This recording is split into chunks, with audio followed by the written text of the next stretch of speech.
agama jangan dipakai isu-isu untuk jualan. Tahun 70-an itu mahasiswa jarang sekolah, makanya kenapa kok lama-lama. Nah, pada waktu mereka turun ke jalan, lupa kembali ke kampus.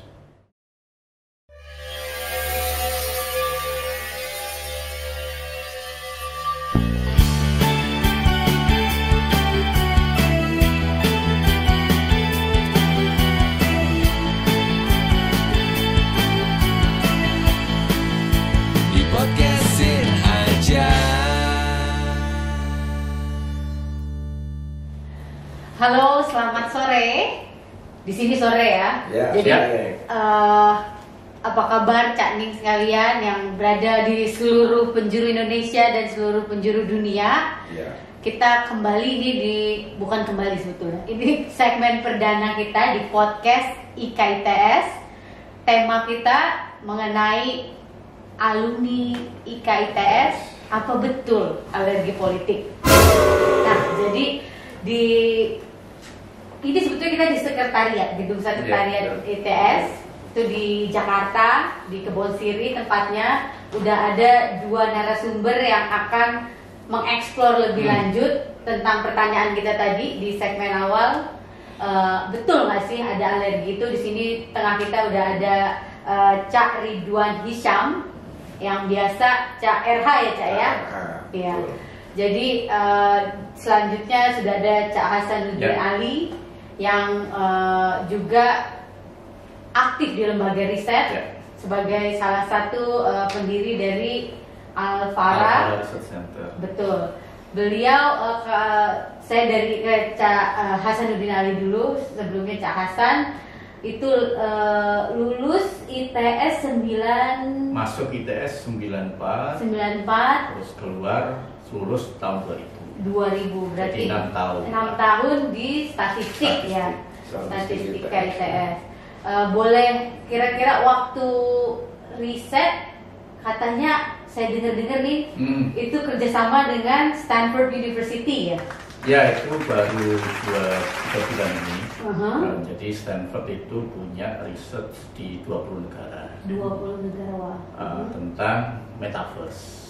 Jadi metaverse, terus kemudian Indonesia dipercayakan ke Al-Fara. Luar biasa. Jadi kebanggaan buat alumni ITS. Ya, keren. University dunia kan, kelas dunia. Iya, salah satu yang terbaik ya yang di dunia. Betul. Jadi kalau riset mengenai politik ini, apakah tertariknya itu dari mana nih dulunya Kak? Ya, jadi dulu itu saya setelah lulus kuliah tahun 2000 itu saya masuk ke Marples. Konsultan marketing ya. Nah, di situ saya sampai tahun 2011 belajar lah bagaimana riset dan seterusnya. Nah, setelah dari Marples kemudian saya bikin Al-Fara ini. Yang memang konsentrasi di riset politik. Riset politik. Iya. Jadi kalau saya lihat nih rekan-rekan udah banyak risetnya juga membedah tentang gimana sih keaktifan politik dari karakternya si generasi milenial, Gen Z pun juga ada ya Cai. Jadi nanti kita akan tanya lebih lanjut dan untuk Cak RH sendiri ini luar biasa, salah satu pelopor politiknya ITS di Indonesia. Saat ini masih aktif sebagai anggota DPR di fraksi 5 ya? Fraksi Partai Golkar, Komisi 7. Komisi 7 ya. Jadi bidang energi dan industri dan riset dan inovasi nasional. Nah ini yang dibutuhkan sebetulnya banyak terkait harapannya dengan ITS ini. Betul. Ini, ya. Jadi masuk dari background teknologi, riset dan betul di industri, komisi yang tepat ya saat ini. Kalau boleh cerita sedikit Cak, kira-kira dari dulu lulus ITS bisa kepikiran politik apa dari dulu udah sering ikut kemahasiswaan senat kah atau apa ke ITS? Jadi gini, saya itu masuknya tahun 77. 77. masuk ITS lewat Sekalu. Sekalu itu sekretariat 5 universitas. Oke. Jadi dulu ada sekretariat bersama, yaitu UI, ITB, IPB, UNER, dan ITS. Berarti dari dulu memang 5 besarnya udah 5 besar itu sudah ada. Bukan IPB, maaf, Gajah Mada. Nah, jadi UI, ITB, Gajah Mada, Airlangga, dan ITS. Tekniknya 2, cuma ITS dan ITB. Nah, ini 5 Jadi saya tidak daftar kemana-mana, langsung masuk ITS. Perkapalan, waktu itu lagi top-topnya teknologi perkapalan tahun 77. Karena kan idola kan Habibie dari mana? Dari luar negeri, dari Jerman. Nah itu Habibie pulang tahun berapa gitu, nah, terus bikin BPPT itu kan. Nanti menjadi jadi soko guru teknologi di Indonesia, dan ITS perkapalan juga kerjasama kan dengan BPP untuk lab kapal. Nah, alhamdulillah saya sekolah 10 tahun. Baru wisuda 87. Kenapa saya bilang alhamdulillah? Tidak ada atau banyak yang tidak sekolah sampai 10 tahun. Mas Cak Asam bilang tahun 6 tahun. Kalau di 10 tahun malah dia senang musiknya. Cuma tidak boleh diusir sebenarnya. Saya tidak diusir sama ITS, malah dijaga supaya bisa 10 tahun. Zaman saya dulu 7 tahun. 7 tahun. Maksimum ya. Saya 10 tahun, jadi saya bersyukur. Sampai hari ini saya jadi ketua senat alumni ITS. Sudah 2 periode. Yang ini karena teman-teman nggak mau isi Ridwan ini sudah pengalaman di ITS, jadi ketua senat terlalu lama. Nah itu jadi di ITS. Nah ini memang menarik tadi topik kita sore hari ini ya, yaitu milenial alergi politik. Terutama di ITS. Saya sampaikan bukan di ITS, bukan di ITS aja. Kalau milenialnya ini memang alergi politik. Alergi politik memang. Jadi betul itu. Jadi itu bukan sesuatu yang mungkin sudah di riset ya kenapa mereka alergi. Karena 2 periode pemilu yang terakhir, jadi 2014 dan 2019 itu sudah terasa. Beda dengan pada saat saya kampanye sebelumnya, karena saya kan masih zaman Orde Baru 97. 97 saya sudah ikut pemilu. Cuman ada 3 kontestan, 3 partai, 2 partai, 1 parpol, 2 parpol, 1 Golkar. Karena Golkar bukan partai pada waktu itu, jadi golongan dia. Golongan. Jadi PDI, P3 dan Golkar itu saya sudah ikut, sudah ikut pemilu. Nah itu beda sekali di 2004, apalagi nanti di 2024. I see. Ya, jadi pendekatannya mereka tidak mau kalau sampai terus ada partai itu tidak mau, mereka alergi karena dianggap bahwa partai ini masih dianggap kan dikonotasikan negatif partai di Indonesia ini. Kenapa? Terlalu banyak yang korupsi, ya kan? Jadi eksekutif korupsi. Makanya sampai hari ini itu namanya legislatif heavy. Jadi semua kekuasaan itu harus lewat parlemen. Padahal sistem politik kita itu adalah presidensial. Presidensial itu kekuasaan tertinggi itu adalah presiden.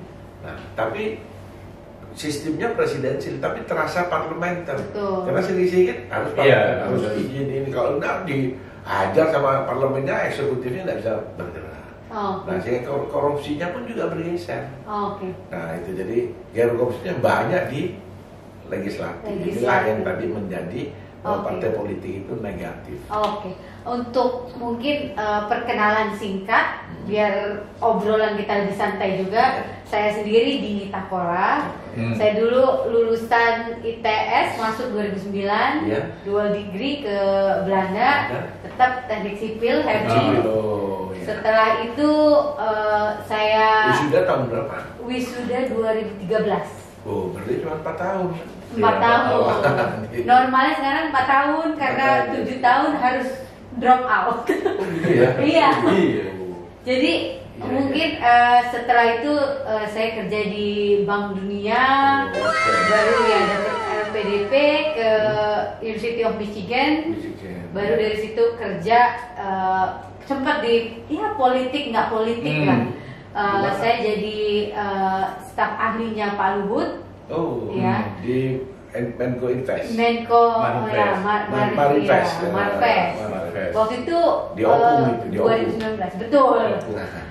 Jadi setelah itu saya ikut lebih lama-lama mikirnya, aduh pengen punya keahlian dulu nih sebelum masuk politik. Jadi Pak ya betul-betul jadi pengen kontribusinya nyata gitu sebelum masuk politik.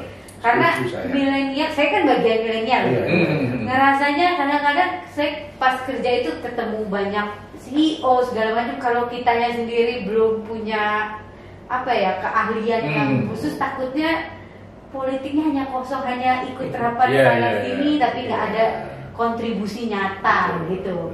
Jadi kalau background saya sendiri, mungkin saya mau menempatkan di sini sebagai perwakilannya anak milenial yang sebetulnya tertarik untuk berkontribusi di Indonesia, dan salah satunya yang melalui politik, betul. Tapi masih punya question mark yang besar banget, yang kira-kira bisa nggak sih saya? Karena kita kalau secara awam ya Caya, saya sendiri backgroundnya bukan dari keluarga yang punya politik, tidak orang ada profesional. Betul, keluarga. Kalau ayah saya sendiri TNI. Jadi TNI kan diriin Golkar. Betul. Masuk Opung gitu diriin Golkar. Pengennya sih kita generasi milenial ngelihat apa sih jalan masuknya gitu. Oke, nanti kita bakal punya banyak pertanyaan dari segi riset karakteristik seperti apa, dari asam manis yang dialami sama Cak Erha, apa sih tips-tipsnya biar milenial punya jalan ini setidaknya lubang-lubang untuk bisa menyusuri jalan politik. Politik itu banyak manisnya, asamnya tidak ada. Oh gitu. Berarti harusnya harus masuk politik. Pengen masuk harus masuk, bukan pengen, harus masuk. Oke.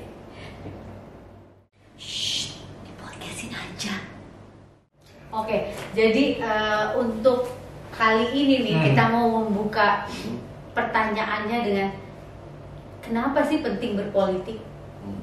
Mungkin dari Cak Hasan boleh, dari risetnya kira-kira apa sih yang membuat milenial Gen Z itu nggak pingin berpolitik, padahal pentingnya kenapa?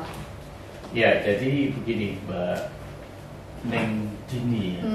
Jadi kebijakan negara itu kan sebetulnya digodok dan ditentukan, tadi disampaikan oleh Cak Erha, tiga pilar. Ya, eksekutif, kemudian legislatif, dan yudikatif.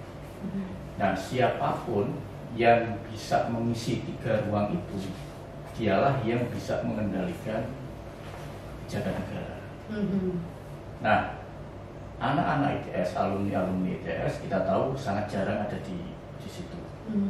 Ya, orang-orang seperti Cak Erha ini sangat langka di ITS. Ya, bisa dihitung lah dengan hitungan berapa tuh jari. kalau boleh tahu? Yang periode ini tinggal 3. Dari 500. 580. 580. Dulu 5. Berarti periode lalu 5 gugur, sekarang tinggal 3. Jadi dari saya partai Golkar, 1 dari PDIP, 1 dari PKS. nggak nyampe 0,1%. Padahal ini yang menentukan Indonesia. Miris ya jadinya ya. Ya kayak misalkan gini ya, Indonesia itu punya visi Indonesia 2045, visi emas. Jadi 100 tahun Indonesia menjadi negara maju. Betul. Indonesia maju. Kalau alumni ITS itu tidak berkontribusi di situ, ya kita akan ditinggalkan oleh mereka-mereka yang sudah kita jadi tukang cuma jadinya. Jadi insinyur kan tukang. Padahal kan tidak begitu kan. Insinyur itu adalah ahli rekayasa. Betul. Nah, jadi harusnya kita melakukan rekayasa, bukan saja rekayasa dalam hal produk, tapi negara ini harus juga direkayasa supaya menjadi bagaimana menuju Indonesia maju harus ada rekayasa. Nah kita nanti kalau nggak masuk di situ, jadi tukang ini cuma diperintah-perintah jadi buruh orang-orang ITS itu, alumni ITS. Jadi maunya ada lah proporsinya itu yang kira-kira pengambil kebijakan ada, yang menjalani ada, jadi sejalan ya Cak ya. Bukan hanya kita yang lulusan teknik hanya menjalankan apa yang jadi keputusan di DPR atau pemerintah pada umumnya ya. Nah, karakteristik apa tuh yang saya ada satu alergi? case. Dulu ITS itu kan memang kita kalah dengan kampus-kampus lainnya soal politik ini. Nah tapi kemudian akhir-akhir ini kehidupan di kampus itu tidak hanya ITS, di semua kampus itu ternyata juga semakin jarang orang yang anak-anak mahasiswa yang terlibat di dunia politik. Sekarang itu juga ya. Indikasinya gampang ya. Intensitas mahasiswa untuk aktif di organisasi-organisasi kemahasiswaan itu sangat rendah. Iya. Padahal itu kan sumber utama sumber karir dunia politik. Dan itu sekarang terjadi di semua kampus. Jadi memang Hasan kalau itu sekarang terjadi begitu, jadi kembali lagi ke zaman saya waktu itu. Iya betul. Jadi zaman saya itu, zaman saya itu kan masih dekat dengan kejadian G30 SPKI. Nah, tumbangnya Orde Lama tahun 65 kan. Nah, kan saya tahun 70-an, saya ini kan angkatan 70-an. Nah baru ada pemilu pertama di daerah Orde Baru itu tahun 71. Kalau di dalam Orde Baru ya, Orde Lama itu tahun 55. 20 tahun kemudian jatuh pemerintahan. Terus ada pemilu 71. Ya. Saya masuk ITS 77, jadi baru pemilu 6 tahun saya masuk ITS. Nah pada waktu saya masuk ITS, itu ITS sangat alergi terhadap politik. Karena G30S bukan. Karena begini, pada waktu tahun 65 mahasiswa turun ke jalan. Kan ada kata 65 kami turun ke jalan. Nah turun ke jalan, ITS kan sudah ada itu tahun 65 kan sudah ada. Nah turun ke jalan, terutama di Erlangga, di Surabaya ya, semua kampus itu di mana? Jakarta. Nah pada waktu mereka turun ke jalan, lupa kembali ke kampus. Di jalan, jadi makanya terus ada istilahnya back to campus. Back to campus ada. Nah pada waktu mereka back to campus, oleh kampus dibuat aturan-aturan supaya tidak berpolitik. Karena pada waktu tahun 65 sampai tahun 70-an itu mahasiswa jarang sekolah, makanya kenapa kok lama-lama? Karena sudah tidak belajar dia politik terus, karena waktu itu ada gerakan kami Kesatuan Aksi Pelajar Kesatuan Aksi Pelajar Muda Indonesia, terus Kesatuan Aksi Mahasiswa Indonesia. Terus ada lagi organisasi namanya itu ekstra mahasiswa.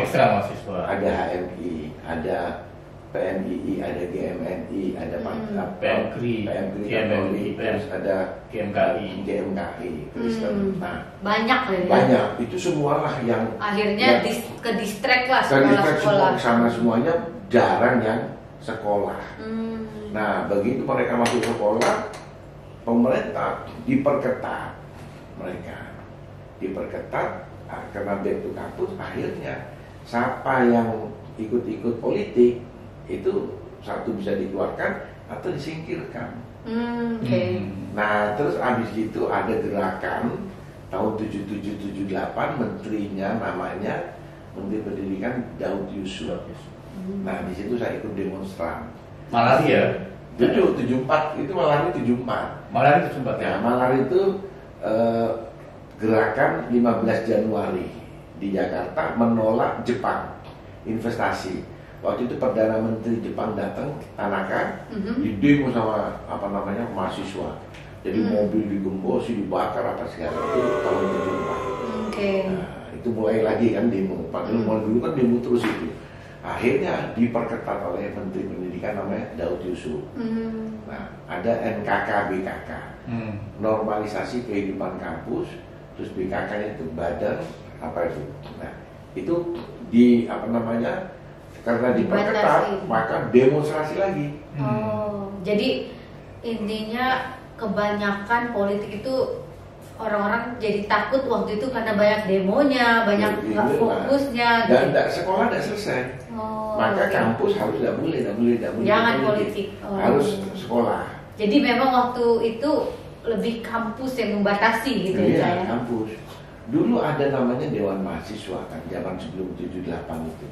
Dewan Mahasiswa itu kita diajarin berpolitik. Karena Dewan Mahasiswa itu seakan-akan itu adalah kabinet di pemerintahan. Susunannya sama-sama kabinet. Jadi kita sudah belajar mengatur negara. Padahal kita masih mahasiswa. Itu dibubarkan oleh NKK BKK 778. Makanya demo besar-besaran kita. Akhirnya tangkap lagi, masuk penjara semua. Di situ tokohnya yang terkenal tahun 78 itu adalah Harun Al-Rashid. Sekarang masih ada, insinyur dari perkapalan. Terus ada ketua Dewan Mahasiswa, terus sekretaris Dewan Mahasiswanya Insinyur Muhammad Soleh almarhum dari sipil. Nah, dua tokoh ini masuk penjara. Ada beberapa banyak, saya tidak sebutkan namanya. Waktu itu saya 78 tingkat 2. Jadi saya ikut demo bagian bawa makanan ke penjara. Di penjara, teman-teman di penjara yang tangkap ini itu semua. Nah itu, jadi akhirnya setelah itu sudah tidak boleh kita. Nah saya ini termasuk yang apa namanya nakal. Saya nakal, saya tidak nurut sama instruksi kampus. Saya ikut kegiatan ekstra mahasiswa karena di dalam sudah tidak bisa kegiatannya itu. Kegiatan ekstra mahasiswa saya aktif di luar, sehingga sekolah sampai 10 tahun. Nah, tapi ekstra mahasiswanya saya juga ekstra bisnis. Nah, jadilah pengusaha saya.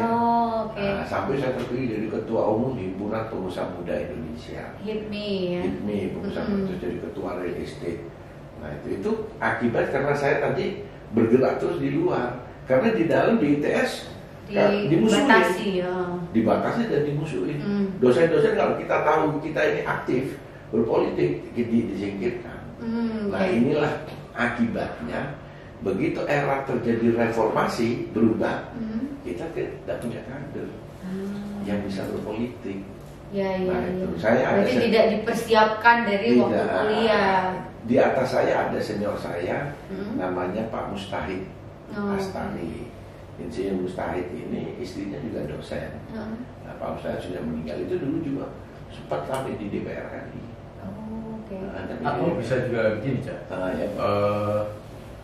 Justru karena ada tekanan itu ya, pembatasan itu justru bisa memperkuat atau mendorong anak-anak mahasiswa itu untuk aktif di organisasi.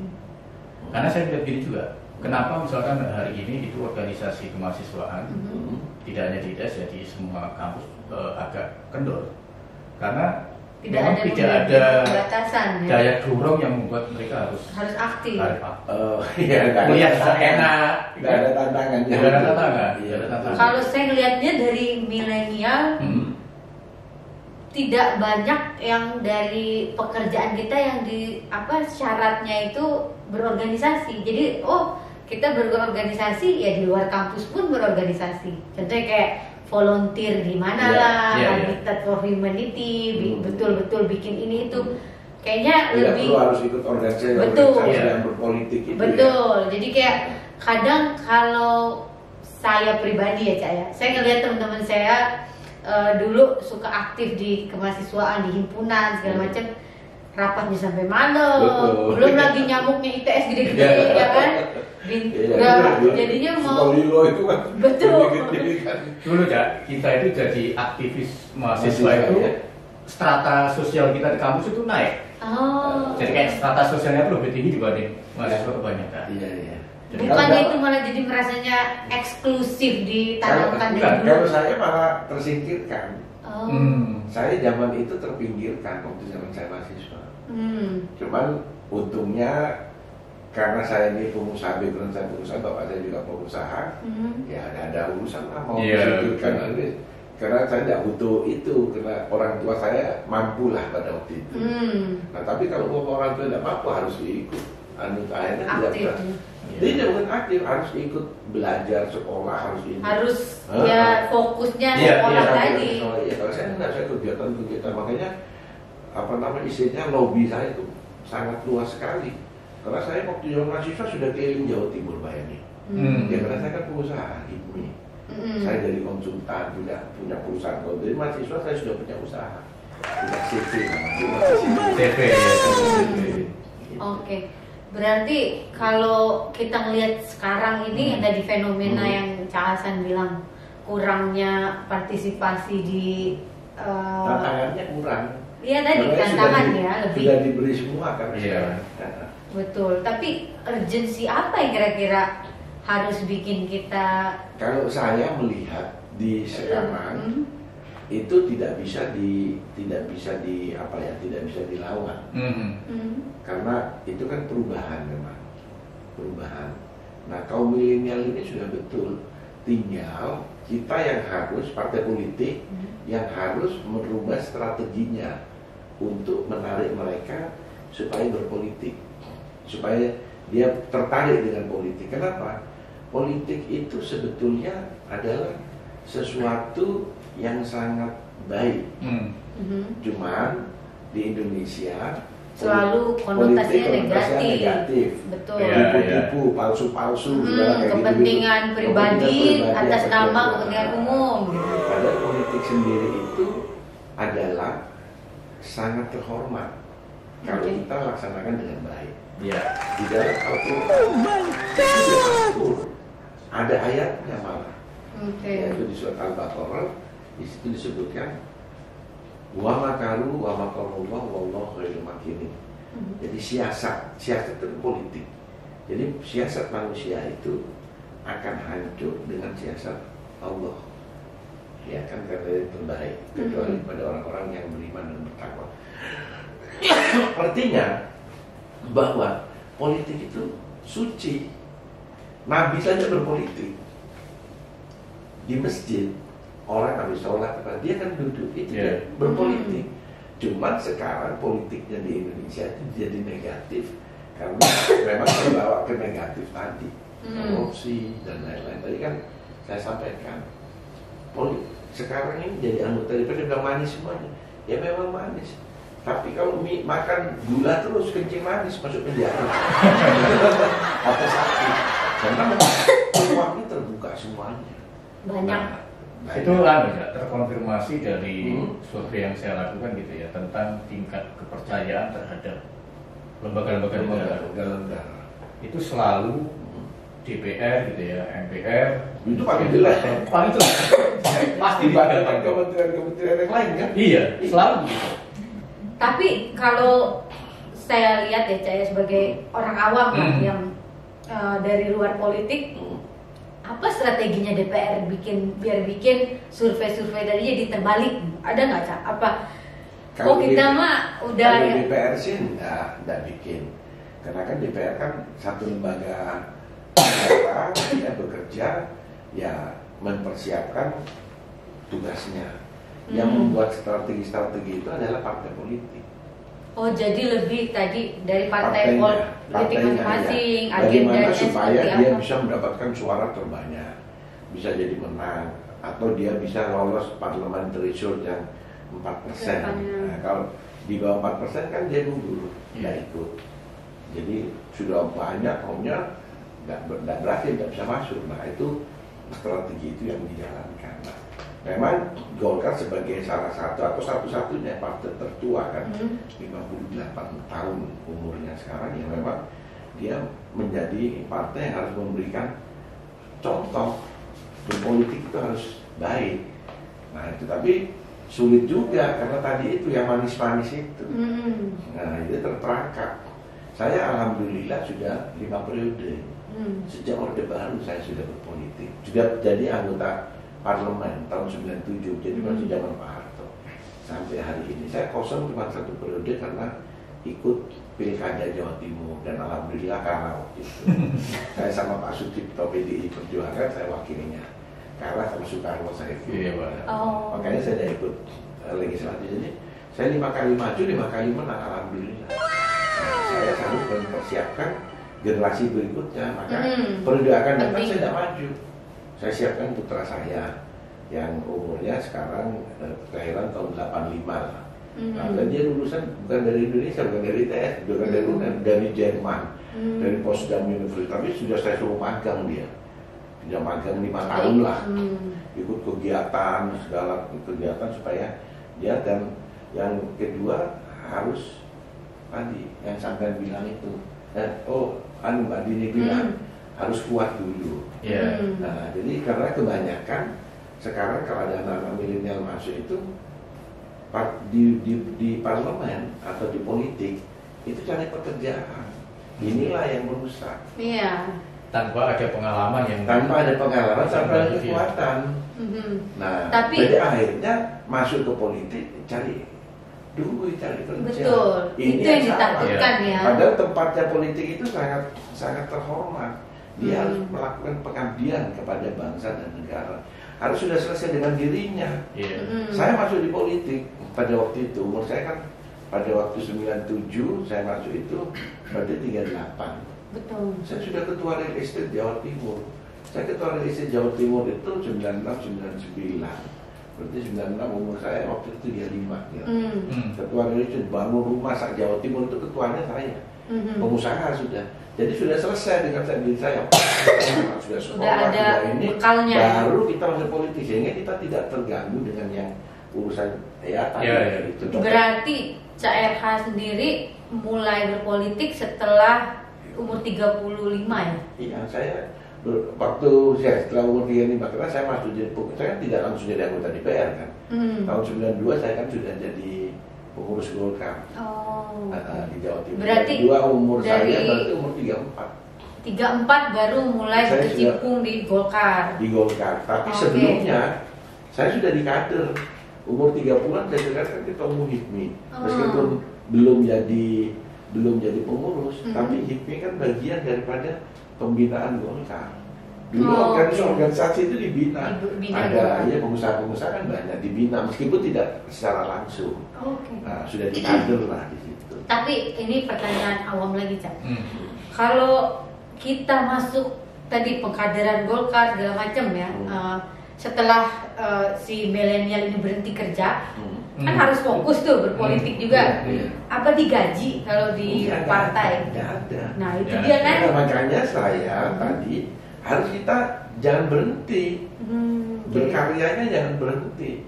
Jadi saya jangan full time gitu berpartai. Bukan. Jadi itu kan diidentik berpartai itu jadi anggota dewan. Jangan dulu, jadi pada sebelum jadi anggota dewan kan kita kan pengurus kan cuma ikut rapat-rapat, ada program kegiatan kan bebas kan, tergantung kita kan. Nah, pekerjaan kita harus tetap fokus dong. Sebab saya pengusaha, saya bangun rumah, rumah sederhana kan, saya pengusaha real estate.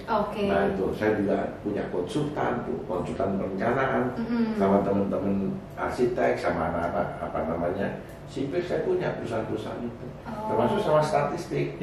Almarhum teman saya Awan itu statistik. Nah, konsultan itu jalan. Nah, sampai pada saat saya terpilih menjadi DPR, kan otomatis harus full time dong. Dibayar. Nah, di sini baru saya kasih profesional. Jadi gitu ya. Iya, jadi jangan terus berhenti. Kalau berhenti, wah nanti jadinya jadi tidak bagus. Jadi kaderisasi ikut partai itu on top of your own job gitu. Ada job sehari-hari tapi kita ikut kaderisasi. Seperti saya sekarang. Saya masih punya banyak tanah. Nah, itu dikelola oleh profesional. I see. Gitu lah, ada profesional. Jadi penghasilan saya tidak jadi anggota DPR saja. Saya punya penghasilan yang memang itu jalan dari ini. Jadi punya perusahaan-perusahaan yang saya jadi komisaris kan dapat gaji.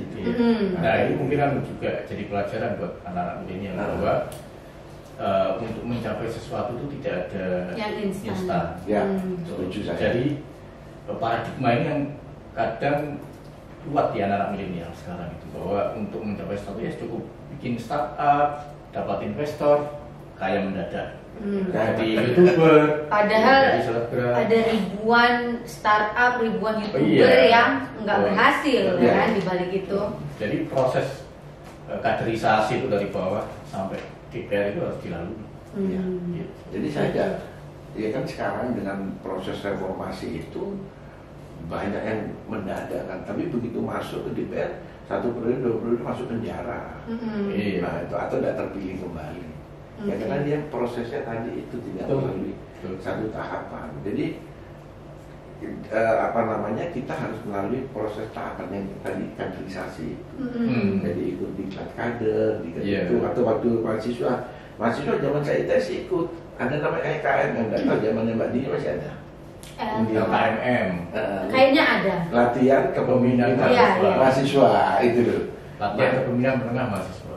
Nah itu ngikut di situ, kita diajari manajemen di dalam, bukan urusan bukan urusan pelajaran ini, urusan bermasyarakat. Karena ITS kan tidak ada yang kecuali kalau masuk di fakultas ekonomi, sosial segala sudah masuk fakultas hukum. Di ITS kan tidak ada, kita bicara semua kan di ilmu. Nah itu pada zaman itu LKMM juga itu dilaksanakan terus di organisasi-organisasi mahasiswa ekstra itu jalan terus. Itulah yang melakukan pendidikan karakter kepada mahasiswa-mahasiswa sehingga pada saat dia nanti masuk ke politik sudah siap. Nah, memang sekarang ini alumni ITS ya harus masuk ke politik karena kalau tidak ITS akan tertinggal. Kalau gitu kita akan bedah lagi lebih lanjut di segmen selanjutnya, Ca. Di podcastin aja. Untuk segmen yang kali ini kita tadi udah banyak dengar cerita dari Ca RH, gimana data yang dikasih dari Ca Hasan juga. Di sini kita mau tahu lebih ke future-nya partisipasi dari milenial dan tips-tipsnya nih, yang betul-betul konkret. Kira-kira apa yang bisa menumbuhkan atau jalan apa yang bisa ditempuh walaupun mereka nggak awam, tidak punya banyak finansial modal yang ini, atau keluarga yang tidak partisipasi aktif di politik tapi pengen ikut politik. Kira-kira apakah kedepannya kalau dari segi statistik data dan sebagainya melihatkan partisipasi milenialnya apakah akan lebih sulit ke depannya di Indonesia, atau ada harapan-harapan dari kacamatanya Ca Hasan? Ya, jadi kalau kita lihat data misalkan survei saya tahun 2019 ya, tingkat literasi anak-anak milenial terhadap politik itu hanya 22%. Jadi mereka ini hanya 22% yang secara tiap hari gitu ya, atau mengikuti berita-berita politik. Artinya memang dari situ saja kita jadi paham bahwa politik bagi mereka itu jauh. Nah, pertanyaannya apakah ini akan terjadi terus-menerus? Saya kira gini, kondisinya akan agak berubah karena dari beberapa event politik, ya, saya katakan event politik, terutama terkait demonstrasi di DPR dan terkait isu-isu nasional ya, itu partisipasi mereka sangat tinggi. Ya, katakanlah demo dulu BBM, Cipta Kerja, KPK, itu tinggi sekali partisipasi mereka. Nah, dari segi wacana mereka memang alergi politik, tapi untuk kegiatan sosial itu mereka sangat senang. Jadi lebih ke kalau itu mengenai volunteer atau isu-isu sosial yang diangkat, jangan deket-deket sama partai dan sebagainya. Jangan ada atribut, mereka mau ya dengan sendirinya. Nah, ada 4 isu yang sangat diseringi anak muda. Pertama, isu soal lingkungan. Jadi ketika ada isu climate change gitu ya, mereka akan sangat senang untuk ikut Kemudian yang kedua adalah isu tentang pendidikan, ya, karena mereka ada di situ kan, ya, isu pendidikan. Yang kedua adalah isu tentang ketiga itu tentang government, keterbukaan pemerintah, transparansi, governance, itu mereka akan sangat senang. Nah, isu keempat itu soal ekonomi, terutama soal ketenagakerjaan. Nah, partai-partai politik kalau mau mengadres anak muda bisa menggunakan 4 isu ini. Cuma sekali lagi bahasanya jangan terlalu serius dengan anak muda ini. Jadi milenial itu, Gen Z itu tidak bisa dikasih monoton, top down, nggak bisa. Jadi harus ada dialog, komunikasi dua arah, two-way communication, itu baru bisa. Nah, partai politik dari beberapa case yang ada itu ya, itu memang cenderung memilih jalan pintas dalam mentarget anak-anak milenial. Jadi mereka menggunakan kegiatan-kegiatan langsung berharap mendapatkan suara. Itu paradigma yang menurut saya sangat salah, sangat keliru. Saya sering mengibaratkan gini, anak-anak milenial itu seperti kita memegang pasir. Kita pegang terlalu erat, dapatnya dikit. Kita buka terlalu lebar, ambil, nggak dapat apa-apa. Jadi memang harus ada tarik ulur, ya tarik ulur dalam mendekati anak-anak. Itu yang hari ini belum dilakukan oleh partai politik. Jadi belum ketemu lah solusi yang tadi akan efektif itu seperti apa gitu ya. Oke. Berarti kalau dari kacamatanya Cak Hasan, kalau memang pendapat pribadi lah, kira-kira dari riset dan sebagainya, sejauh ini apa yang bikin mereka tertarik dan kira-kira kalau ada input kan? Ya tentu komunikasi yang paling bagus dilakukan oleh partai politik atau kontestan politik yang melalui digital. Melalui digital ya. Melalui digital, sosmed itu pilihan yang tidak bisa kita tolak. Ya, karena kita tahu mereka selama ini menggantungkan hidupnya dari dunia digital. Saya kasih gambaran sedikit saja. Penetrasi pengguna internet kita di Indonesia untuk anak-anak Gen Z yang usianya 8 sampai 23 tahun itu sudah di angka 97%. Gen Z ya. Gen Z. Ya kalau di survei ya itu 100% lah anak Gen Z di Indonesia sudah terkoneksi dengan digital ya. Anak-anak milenial itu di angka 80. Di atas 6%. Itu sampai umur berapa? Itu 24 sampai 39. 39 ya, 40. Nah, yang Gen X seperti saya ini 40 ke 60 ya. 40 sampai 55. Sampai 55 ya. Itu 60%. Kalau saya ini generasi apa ya? Boomers Lahir ya, tahun berapa? baby boomers. 58. Ah, itu baby boomer. Oh, Kolonial. Kolonial. Aku generasi kolonial ini. Iya. Penetrasi internetnya sangat rendah kah atau Sangat rendah. Sangat rendah sudah lama. Itu di bawah 40%. Oh, oke. Terus di atas itu berapa? Kalau tadi 50 sampai berapa? 70 ya? Itu 65 udah sampai terus wafat itu. Oh. Karena boomers itu kan kalau nggak salah dari World War sih Iya. ya. Oh, boomers. Jadi Terakhir ininya di atas boomer nggak ada. banyak. Udah ada meninggal Oh. semua. Iya, udah Iya. rentannya panjang. Iya. Nah, terus kemudian saya lihat tadi penetrasi. Konsumsi internet dia itu juga tinggi. Anak-anak Gen Z itu dalam satu hari itu 7 jam Wow. terkoneksi dengan internet. Itu baik dari gaming, Iya. browsing segala macam ya Betul. semuanya. Nah dari situ saja kita bisa lihat kan, kalau mau mendekati mereka itu pakailah internet. Tapi Tanpa ya itu nggak akan bisa. sekali lagi dengan keterbukaan media, segala macam viralnya yang mungkin juga harus hati-hati ketika kita dari pemerintahan misalnya membuat satu posting ini, bikin program ini, mereka pun akan cross checknya sangat cepat, betul Iya nggak? betul. Dan jangan baper. di dunia digital itu. Ini kadang yang sering dialami oleh teman-teman yang bertarung di dunia politik. Itu mereka baperan. Betul, ya kayak ada yang kemarin kalau saya dengar ada yang di roasting anggota dewan yang muda, akhirnya roasternya diusut gitu kan. Sebetulnya ya itu kan salah satu bagian dari politik. biasa di dunia digital biasa begitu.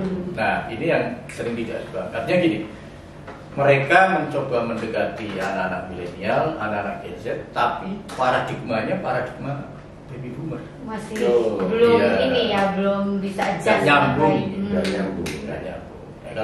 Makanya saya menyadari itu, makanya saya sudah berhenti. Karena kalau saya teruskan nggak nyambung dari itu ya. Dengan cara berkomunikasi saya sudah tidak nyambung.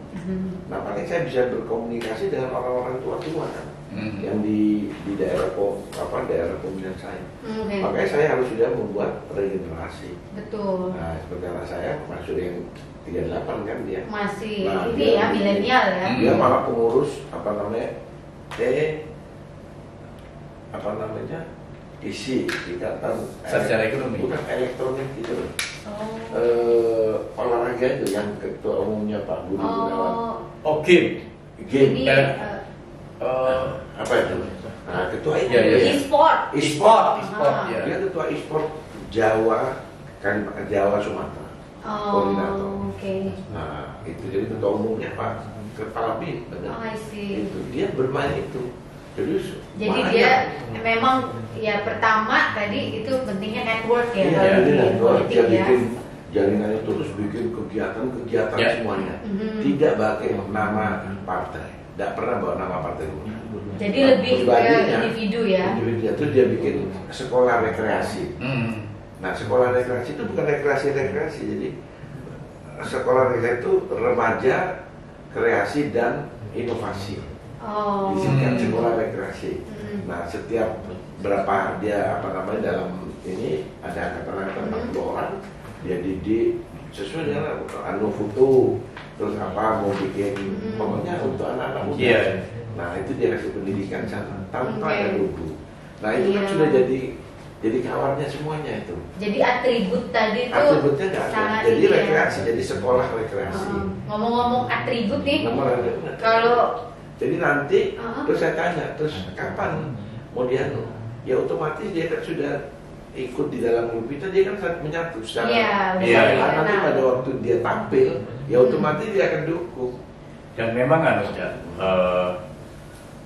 justru sekarang yang lagi ngetrend di dunia digital ini, terutama anak-anak Gen Z milenial itu, justru konten-konten yang remeh-temeh, ya, konten yang receh itu kalau bahasa sekarang. Itu yang justru tensinya tinggi. Yang itu yang kayak calon itu apa namanya itu?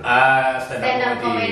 Bikin dia pertandingan stand up komedi seluruh Jawa Timur. Itu anak-anak yang pemenangnya anak dari desa. Yang saya lihat bisa menang itu karena padahal tapi hebat anaknya. Dulu zaman kita nggak bisa kalau bukan anak kota nggak bisa. Ikutin ininya ya, main cara mereka. Yang namanya digital tuh nggak melihat ini kan, nggak lihat tempat, nggak lihat masuk kemana saja. Itu malah yang menang yang dapat. Itu sama aja dengan pemilu Filipina. Ya saya Filipina. Filipina ya. Yang menang kan anaknya Ferdinand Marcos. Nah saya tanya ke teman saya yang jadi konsultan di sana, itu gimana bisa menang di sana? Ternyata simple. Dia menang itu karena menggunakan TikTok. Jadi campaign dia di Filipina itu karena secara struktur demografi sama dengan Indonesia. Di sana lebih dominan anak muda. Dan dia menggunakan TikTok sebagai media utama kampanye. Akhirnya menang. Padahal kita tahu kan Marcos itu punya sejarah. Iya, ada sejarah. Kelam di Filipina kan. Ternyata otoriter juga kan. Anaknya bisa menang. Dan itu kan menjadi pelajaran bagi Indonesia bahwa ya kalau mau komunikasi sama anak kita ya media online ya. Dan trennya memang semuanya audio visual. Jadi teks itu semakin rendah pengaruhnya. Semua berbasis audio visual. Kalau yang baru-baru ini tadi Cak Erham ngomongin juga atribut ya, gimana sensitifnya politik Indonesia sama atribut. Kita dengar ada pernyataan-pernyataan yang gimana pentingnya, kalau dari Pak Luhut baru-baru ini bilang saya nggak mau lagi nih, saya nggak mau lah jadi capres atau cawapres karena saya tahu saya punya double minoritas. Ya, jadi satunya non Jawa dan dia bukan mayoritas Muslim Indonesia. Kira-kira pendapatnya dari Cak RH dulu itu saya gimana tuh? Kalau saya melihat sensitivitas seperti itu. Sensitivitas memang ada, tapi saya mau bicara basic terlebih dahulu. Indonesia ini adalah negara kesatuan. Ya, dia terdiri dari sekian puluh atau sekian ratus suku, agamanya banyak, bahasanya ribuan, ya.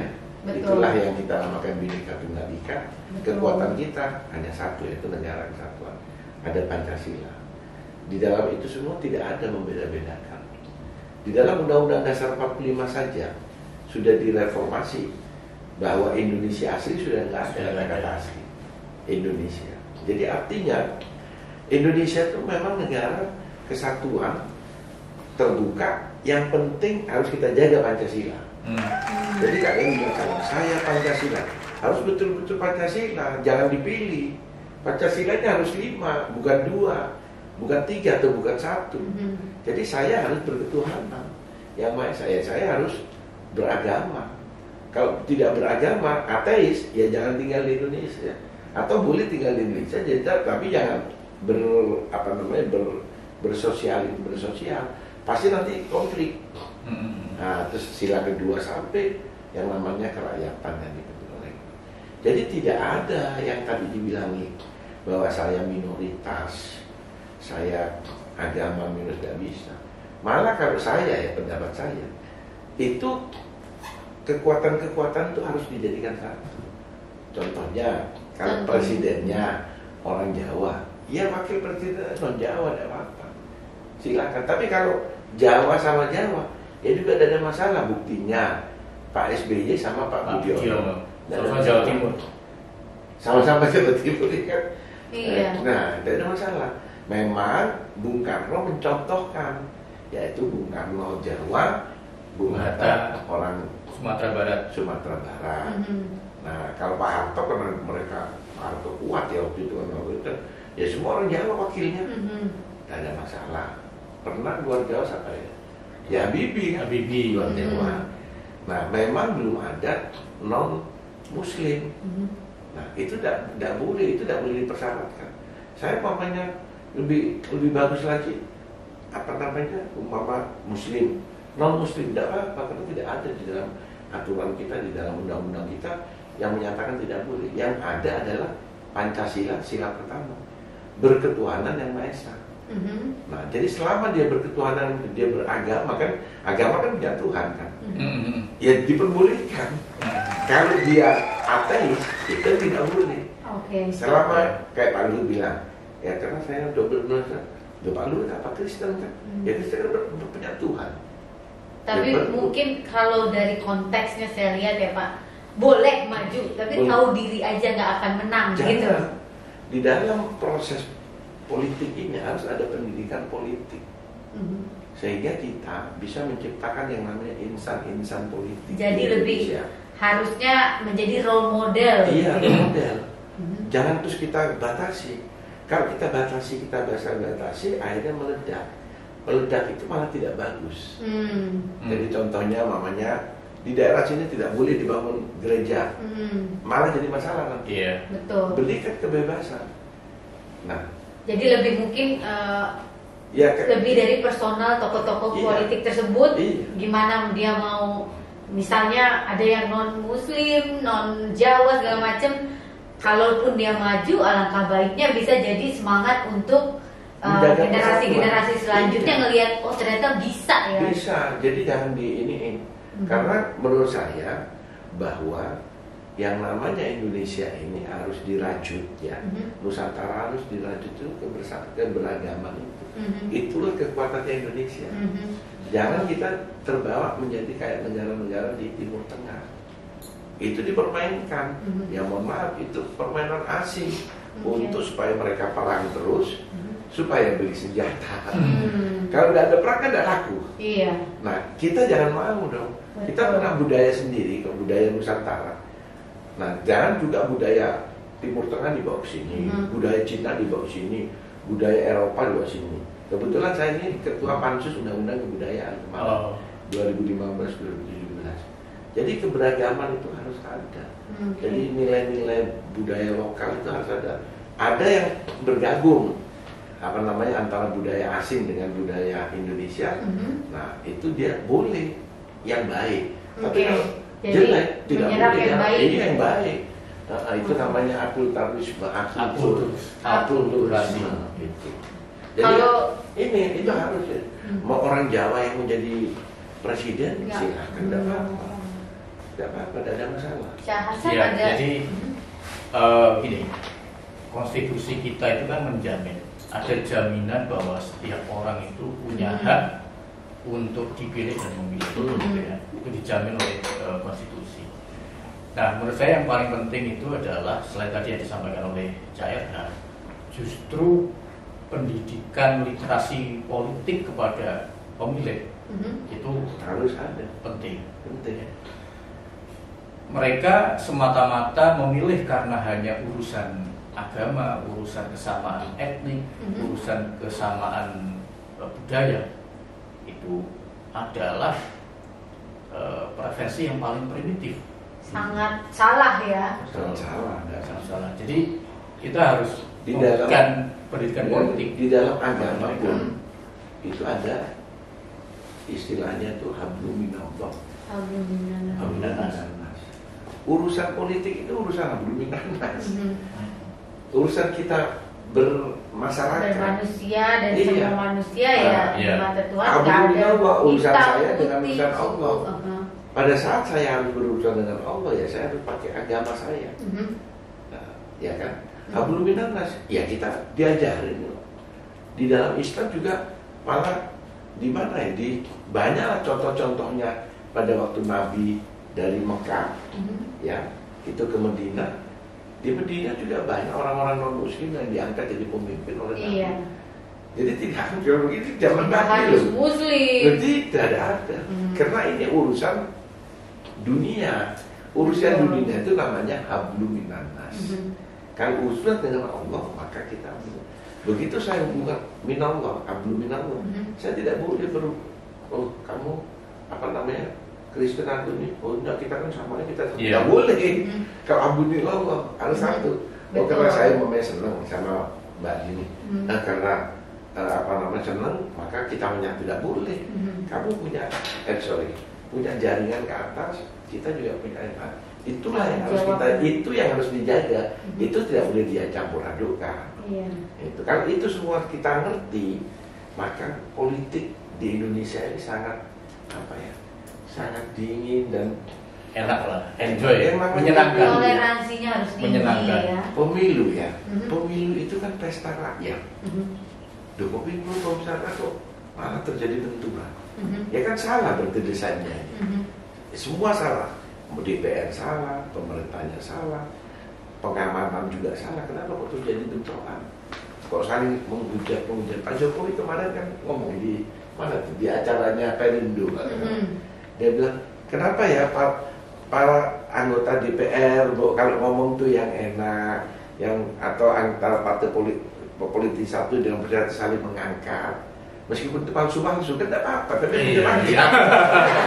Nah, Pak Jokowi juga sering palsu-palsu juga kan. Tapi kan senang orang kan dipalsu-palsu. Ya, jangan dihujat, kalau dihujat kau kafir, kau ini. Ya belum apa-apa udah mundur. Udah mundur. Nah, kalau suasana politik di Indonesia itu dibikin kayak kita pesta, nah itu bagus. Makanya di zaman Orde Baru, meskipun saya ini, begitu kita selesai pemilu, langsung semuanya tutup kerja. Nanti kurang 1 tahun di radio ada lagu apa Mas? Yang judul itu kan? Iya, kan ada lagu. Ada lagunya, ada lagu dibentuk KPU. Baru kita berkonsentrasi semuanya ke politik. Jadi 4 tahun itu kerja. Sekarang di zaman reformasi 5 tahun kita berpolitik terus. Lalu kapan mau kerjanya? Sampai Pak Jokowi bikin apa istilahnya kerja. Karena apa? Pak Jokowi sadar kita ini tidak pernah bekerja sekarang. Jadi lebih banyak Euforia berpolitiknya. berpolitik karena waktu reformasi kemarin itu kan euforia itu. Terjadi euforia karena di zaman Orde Baru kita mungkin terlalu diketatin. Saya tidak menyalahkan Pak Harto. Memang pada saat itu harus kita ketat, harus betul. Kalau tidak ada pembangunan, kita ribut terus. Di zamannya Bung Karno 45 sampai 65 kita kan jatuh bangun pemerintahannya. Ada catatan juga sebenarnya kalau kita bicara soal Jawa per Jawa ini, terutama kaitannya dengan strategi pemenangan kandidat. Jadi pemetaan atas dasar demografi, atas dasar etik, suku itu juga ya, biasa saja, ya. Tapi dalam rangka untuk memenangkan, bukan untuk menstigma. Ya. Nah, memang agak susah untuk menghindarkan dari itu. Tapi yang paling penting itu pelajaran buat pemilih. Jangan hanya memilih karena suku. Karena agama, padahal tidak berkualitas, tidak bisa memberikan sesuatu. Betul. Bahwa itu ada, iya. Tapi itu kan untuk orang-orang yang istilahnya tadi orang primitif. Orang yang kita maju ke depan tidak ada. Sekarang yang namanya wakil presiden Amerika siapa? Kamala Harris. Kamala Harris orang mana dia? Dia dari India Jamaika. Betul. Ya itu yang betul. Iya. Tapi sebetulnya kalau ngomongin politik Amerika, betul terjadi itu. Ini pertama kalinya kan, racial setelah mungkin Obama kan yang perempuan kayak Kamala. Obama buktinya apa? Obama kan bapaknya Muslim. Betul. Iya kan? Tapi kalau kita dan lihat Obama dari juga Muslimnya lebih agak Muslim lah dari kegiatan sehari-harinya. Iya, lebih ke arah ke Muslim, meskipun dia sendiri secara formal adalah Kristen. Tapi masih ada kalau di lapisan-lapisan masyarakatnya mereka masih tuh yang yang di Black Lives. Texas. Pasti dia Black and White karena kulit kan. Kulit ya setidaknya. Itu boleh Republikan ya biasanya. Betul. Ya itulah yang harus kita kasih pengertian, makanya ada pendidikan politik. Betul. Di Indonesia tidak ada black and white tadi itu kan. Nah, masih untung kita dan memang hampir kita ini kan yang putih cuma sedikit, rata-rata kan sawo matung semua kan. Atau kalau hitam sekali kan cuma sedikit, Papua sedikit kan, tidak terlalu banyak. Yang rentan justru agama ya, yang sering isu agama itu yang sering dipakai. Makanya Presiden kan pernah bilang di pidato kenegaraan kemarin, pemilu 2024 harus terhindar dari politik identitas. Itu 3 kali Presiden ngomong begitu. Karena kan kita belajar dari pemilu sebelumnya kan. Tapi saya masih yakin bahwa itu akan tidak ada. Tidak ada yang politik identitas itu. Kenapa? Harus kita lihat sejarah bangsa Indonesia, sejarah Nusantara. Nggak ada Islam kok di Nusantara ini. Siapa bilang ada Islam? Sebelum ada Hindu Buddha, dia adalah primitif. Kan baru masuk agama. Islam itu malah lebih dulu Kristen daripada agama Islam. Di Pulau Jawa itu Hindu, Buddha. Tapi karena masuklah para saudagar. Bukan saudagar. Kalau saudagar kan masuk dari Sumatera. Iya. Di Jawa ini apa? Wali Songo. Wali Songo sih pedagang juga sih dari Cina kan. Nah itu. Dan ini kan Hindu semuanya. Cuma dengan pewayangan itu kan dia kan. Wayang itu dipindah langsung. Jadi yang namanya agama, jadi Quran itu dirubah menjadi wayang-wayang itu. Jadi secara tidak langsung orang-orang berubah. Secara tidak langsung berubahnya. Merokok sudah jadi Islam, padahal dia tidak tahu juga bahwa itu Islam. Karena dia ikut wayangan, makanya wayang itulah yang dipakai. Jadi pendekatannya melalui budaya. Beda dengan Islam masuk di Eropa melalui peperangan. Di Indonesia melalui budaya. Jadi tidak ada perang di Indonesia, Islam masuk. Artinya orang Islam di Indonesia ini asalnya itu bukan Islam dari itu dulu. Seperti saya Islam, ya mungkin karena orang tua saya Islam. Coba orang tua saya itu Buddha, ya mungkin saya juga Buddha. Atau saya waktu itu tinggal karena keturunan ya. Karena turunan. Tapi kalau bicara atmosfer di pemerintahan, terutama di DPR karena Cak Era dari ada nggak kayak saya dipolitisir, itu yang harus kita tetap ada berarti ya. Jadi mohon maaf, jadi ada partai lah. Saya harus bicara, harus terbuka saja. Partai memang yang memakai alasan agama. Itu dibikin jualan, itu yang kita harus lawan. Agama jangan dipakai isu-isu untuk jualan. Karena ini adalah masalah dunia. Jualannya masalah-masalah dunia saja. Jangan dipakai ayat-ayat Al-Quran dipakai untuk kita supaya terpilih. Nah, kenapa? Karena mayoritas orang Indonesia memang belum banyak yang sadar. Mereka cuma ngertinya, agamanya pun juga banyak yang nggak ngerti. Cuman dia Islam, Muslim karena apa? Karena orang Muslim, terutama di desa-desa, dia di pondok ini atau di tempat ini, itu akhirnya itu dipakai oleh politisi untuk menarik apa mas? Simpati. Akhirnya dia memilih itu. Itu yang harus kita lawan. Kalau sudah bebas, tidak apa-apa. Yang penting dia maslahat, artinya apa? Maslahatnya apa? Bersama. Kebaikan, yang penting untuk kebaikan. Karena kebaikan itu tidak melihat dia Islam, dia Kristen, dia Buddha, dan kebaikan itu universal untuk semua. Dan Islam itu rahmatan lil alamin, kan? Rahmat untuk alam, bayangkan. Bukan untuk manusia saja. Yang namanya ini pohon itu kan apa namanya? Ciptaan Tuhan. Rahmatan lil alam, jadi untuk alam. Binatang itu semuanya binatang. Jadi bukan untuk manusia. Jadi begitu hebatnya yang namanya Islam itu, tapi banyak yang menyalahgunakan. Terutama di Indonesia dipakai alat politik. Kita bakal lanjut lagi untuk tips-tips dan sebagainya di segmen selanjutnya.